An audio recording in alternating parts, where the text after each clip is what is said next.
Case study को जो है वो डिस्कस करेंगे। तो केस स्टडी क्या है? A popular smartphone company, touch phone company has recently introduce a new model Techphone X1। ठीक है, तो यहाँ पर एक पॉपुलर स्मार्टफोन कंपनी है जिसने यहाँ पर टेकफोन X1 नाम का मॉडल जो है लॉन्च किया है।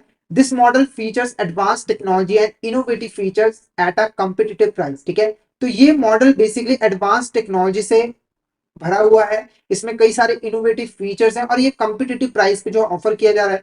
इनिशियली टेक फोन का जो प्राइस था वो सेट किया गया था $800, पर पहले मंथ के अंदर कंपनी ने ऑब्जर्व किया कि जो सेल्स है वो काफी ज्यादा यहाँ पर कम है और सेल्स को बढ़ाने के लिए टेक फोन कंपनी ने डिसाइड किया कि वो जो प्राइसेस हैं वो 800 से कम करके $600 कर देंगे। After this price reduction the company notice a significant increase in number of smartphone. तो जैसे ही प्राइसेस कम किए गए तो जो डिमांड थी वो काफी ज्यादा यहाँ पर इंक्रीज हो गए थे और लोअर प्राइस की वजह से ज्यादा कस्टमर जो है वो खरीद रहे थे प्रोडक्ट को। ठीक है, अब इस केस स्टडी के बेस पर आपको जो है वो क्वेश्चन के आंसर जो है वो करने। तो क्वेश्चन देखो, what relationship illustrated by increase in quantity demanded when Techphone X1 price was reduce. ठीक है, तो जब हमने स्मार्टफोन का जो प्राइस है उसको रिड्यूस कर दिया तो उसकी जो क्वांटिटी थी वो ज्यादा हो गई थी, यानी कि उसकी जो डिमांड है वो बढ़ गई थी। तो वो किस तरह के रिलेशनशिप को शो करता है? Direct relationship price of commodity and the quantity demanded, या फिर inverse relationship between price of commodity and the quantity demanded, या फिर positive relationship between price of commodity and the quantity demanded. तो option B हमारा correct answer रहेगा। ये basically inverse relationship show कर रहा है, क्योंकि देखो अगर हमारा प्राइस जो है वो रिड्यूस हो रहा है तो क्वांटिटी डिमांडेड जो है वो इंक्रीज हो रही है, यानी कि एक चीज बढ़ रही है तो दूसरी चीज कम हो रही है। तो ये हमारा इनवर्स रिलेशनशिप को रिप्रेजेंट करेगा। नेक्स्ट देखो क्या है, after the price reduction 600 Techphone X1 sales increase significantly, what concept from law of demand explain this. ठीक है, तो यहाँ पर क्या हुआ है कि जब हमने प्राइसेस $600 कर दिए थे तो लॉ ऑफ डिमांड के किस कॉन्सेप्ट को जो है ये डिस्क्राइब कर। पहला, consumer become more willing to buy at lower prices, the production cost of the phone decrease, या फिर the law of demand does not predict future sales, या फिर the number of potential buyers remain constant. ठीक है, तो क्या लग रहा है आपको ये किस लॉ ऑफ डिमांड की किस कॉन्सेप्ट को यहाँ पर एक्सप्लेन कर रहा है?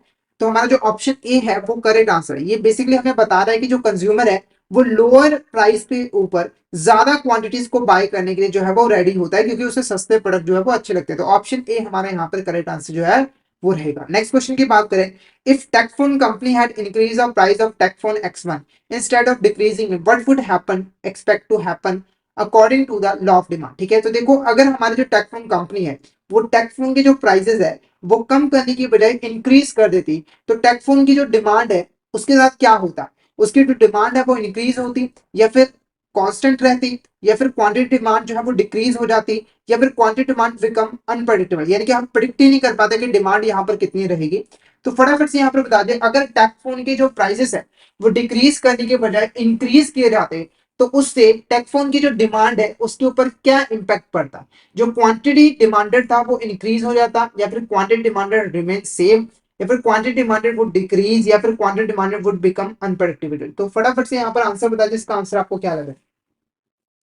क्या होगा इसका करेक्ट आंसर? फटाफट से चैट बॉक्स में बता दीजिए इसका करेक्ट आंसर आपको क्या लग रहा है। तो इसका जो करेक्ट आंसर है कि जो क्वांटिटी डिमांडेड है वो डिक्रीज हो जाएगी। क्वांटिटी डिमांडेड क्या हो जाएगी हमारी? डिक्रीज हो जाएगी।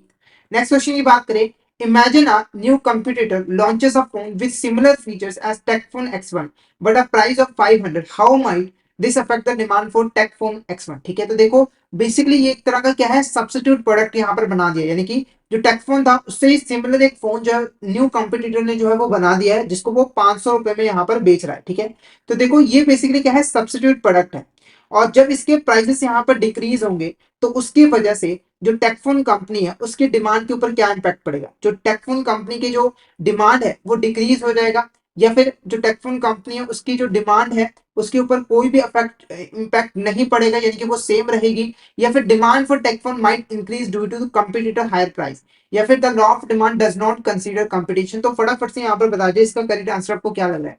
ये जो कंपटीटर ने नया प्रोडक्ट लॉन्च किया है, नया फोन लॉन्च किया, उसकी वजह से जो हमारी टेकफोन कंपनी थी उसकी डिमांड के ऊपर क्या इंपैक्ट जो है वो पड़ेगा? तो ऑप्शन ए हमारे करेक्ट आंसर रहेगा कि जो डिमांड है वो यहाँ पर डिक्रीज होएगा, क्योंकि कुछ लोग जो है अब यहाँ पर इस सस्ते फोन को जो है वो खरीदेंगे, क्योंकि वो सेम फीचर उसको सस्ते फोन में मिल रहे हैं। तो ऑप्शन ए हमारे यहाँ पर करेक्ट आंसर जो है वो रहेगा।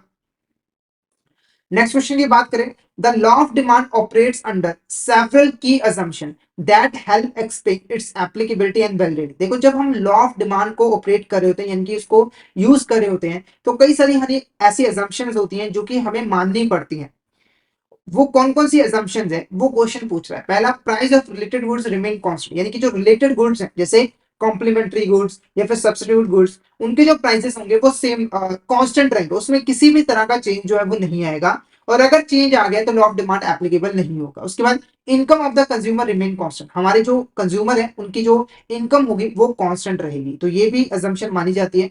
No change in future expectation, हमारे जो कंज्यूमर है उसके फ्यूचर एक्सपेक्टेशन में कोई भी चेंज नहीं हुआ है, यानी कि जो पहले वो मानता था वही अभी भी वो मानेगा। टेस्ट एंड प्रेफरेंस में भी कोई भी चेंज जो है वो नहीं हुआ है, तो ये सारी की सारी assumption जो है वो मानी जाती है और उसके बाद ही लॉ ऑफ डिमांड को एप्लीकेबल किया जाता है। जैसे मैंने आपको स्टार्टिंग में बताया था कि लॉ मतलब डिमांड को इम्पैक्ट करने वाले जो बाकी फैक्टर्स है उनको हम कांस्टेंट जो है वो मानेंगे। उसके बाद increase in demand can occur due to, देखो हमारी जो प्रोडक्ट की जो डिमांड है वो इंक्रीज किन किन रीजन की वजह से हो सकती है, यानी कि जो प्रोडक्ट की डिमांड है वो कब कब इंक्रीज होगी। पहला, increase in income of consumer, तो ये तो ऑब्वियस सी बात है कि अगर कंज्यूमर की इनकम इंक्रीज होती है तो जो प्रोडक्ट की डिमांड है वो भी इंक्रीज हो जाएगी। उसके बाद increase in the price of complementary goods, अगर हमारे जो कॉम्प्लीमेंट्री गुड्स है उनके जो प्राइस है अगर वो इंक्रीज हो गए, प्राइस जो है वो इंक्रीज हो गए तो उसकी वजह से क्या होगा, उसकी वजह से जो डिमांड है वो कम हो जाएगी। डिमांड क्या हो जाएगी, कम हो जाएगी, ये ऑलरेडी मैंने एक्सप्लेन आपको किया हुआ है, ठीक है।